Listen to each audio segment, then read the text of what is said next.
नमस्कार, मेरा नाम डॉक्टर मानव अग्रवाल है। मैं कंसल्टेंट कार्डियोलॉजी हूँ संजीवन हॉस्पिटल दरियागंज में।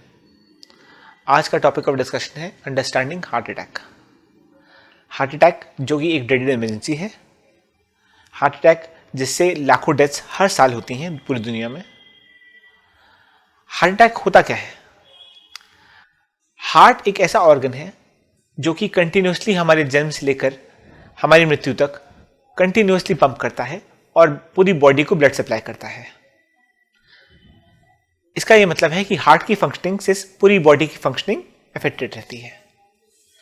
लेकिन हार्ट को सप्लाई करने वाली ब्लड वेसल्स हार्ट को जो खुद सप्लाई करती हैं, जिससे हार्ट की फंक्शनिंग इफेक्ट होती है, अगर उन ब्लड वेसल्स में ब्लॉकेज आ जाए तो हार्ट को ब्लड नहीं मिल पाता। हार्ट को ब्लड ना मिलने से हार्ट का हिस्सा मारा जाता है और हार्ट की फंक्शनिंग कम हो जाती है। अब ये होता कैसे है? इसके दो कारण हैं। पहला बीपी, दूसरा कोलेस्ट्रॉल। वैसे तो और भी कारण हैं, जैसे डायबिटीज है और मेंटल स्ट्रेस है, लेकिन ये दो प्राइमरी कारण हैं। हाई बीपी की वजह से जब किसी पेशेंट का कंटिन्यूसली हाई बीपी रहता है तो ब्लड वेसल्स मोटी हो जाती हैं तो उनकी जो अंदर की लेयर होती है, जिसे हम इंटीमा या मीडिया कहते हैं, वो डैमेज हो जाती है। इन डैमेज ब्लड वेसल्स में आके कोलेस्ट्रॉल डिपॉजिट हो जाता है। धीरे धीरे इस डिपॉजिशन से ब्लड वेसल्स में ब्लॉकेज आनी शुरू हो जाती है। तो इस कोलेस्ट्रॉल डिपॉजिट को अगर हार्ट पे कोई भी स्ट्रेस पड़ता है किसी भी तरीके का, चाहे हार्ट रेट बढ़ने से, चाहे बीपी बढ़ने से, तो ये कोलेस्ट्रॉल का डिपॉजिट टूट सकता है। कोलेस्ट्रॉल के डिपॉजिट के टूटने से इस जगह पे क्लॉट बन जाता है और ये क्लॉट हार्ट की ब्लड वेसल को कंप्लीटली इंटरप्ट कर देता है। इससे क्या होता है? हार्ट की ब्लड वेसल हार्ट को ब्लड सप्लाई नहीं कर पाती और हार्ट का एक हिस्सा मारा जाता है। इससे क्या होगा? हार्ट की फंक्शनिंग कम हो जाएगी और फिर बॉडी के ऑर्गन्स को ब्लड नहीं मिलेगा और इसी कंडीशन को हम लोग हार्ट फेलियर कहते हैं। हार्ट अटैक को पहचानने की बहुत तरीके हैं। पहली बात, सिम्टम्स। हार्ट अटैक का सबसे इंपॉर्टेंट सिम्टम होता है चेस्ट पेन या छाती में दर्द। ये कहां होता है? सेंट्रल रीजन में। ये चेस्ट पेन कंधे पे रेडिएट कर सकता है, जॉ में आ सकता है, बैक में आ सकता है। तो चेस्ट पेन हो गया पहला सिम्टम। इसके अलावा कई पेशेंट्स को चेस्ट पेन नहीं भी होता। ऐसे मरीजों को साइलेंट हार्ट अटैक आ सकता है।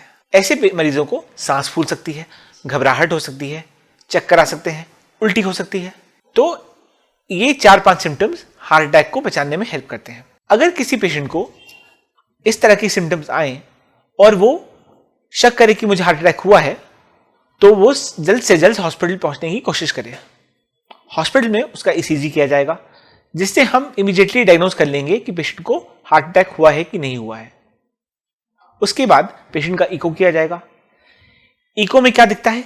इको बेसिकली हार्ट का अल्ट्रासाउंड होता है। इसमें हमें दिख जाएगा कि हार्ट के सारे हिस्से ठीक से पंप कर रहे हैं कि नहीं कर रहे, या कोई हिस्सा कम काम कर रहा है। तीसरा, ब्लड टेस्ट।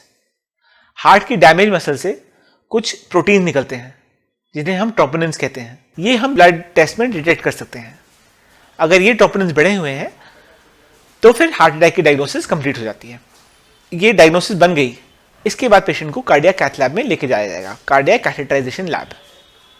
वहां पे एंजियोग्राफी करके जाना जाएगा कि हार्ट की ब्लड वेसल में, कौन सी ब्लड वेसल में किस जगह ब्लॉकेज है, और उस ब्लॉकेज को बैलून से या स्टेंट से खोला जाएगा। अगर पेशेंट किसी ऐसे सेंटर में पहुंचा है जहां पे ये सुविधा नहीं है, तो उसको इमीडिएटली हार्ट अटैक के दौरान एक दवाई लग जानी चाहिए, जिससे क्लॉट को घोल के खोल दिया जाए और ब्लड का प्रवाह वापस शुरू हो जाए। ये तो हो गई हार्ट अटैक मैनेजमेंट की बात। दूसरी बात, हार्ट अटैक प्रिवेंशन की। हम रूटीन लाइफ में ऐसा क्या कर सकते हैं कि हमें हार्ट अटैक हो ही ना। उसके लिए क्या करना होगा? हमें बीपी मैनेज करना होगा, हमें अपना कोलेस्ट्रॉल लेवल मैनेज करना होगा, हमें अपना डायबिटीज कंट्रोल करना पड़ेगा, हमें एक हेल्दी लाइफस्टाइल जीना होगा जिसमें डाइट है, एक्सरसाइज है, और उसके अलावा हमें मेंटल एंजाइटी से दूर रहना पड़ेगा, स्ट्रेस से दूर रहना पड़ेगा। ये 5 पॉइंट्स हैं। पहला पॉइंट, बीपी। बीपी के लिए दवाइयां तो हम लेते ही हैं, उसके अलावा डाइट में हमें लो सॉल्ट डाइट लेनी होती है, यानी कि नमक कम।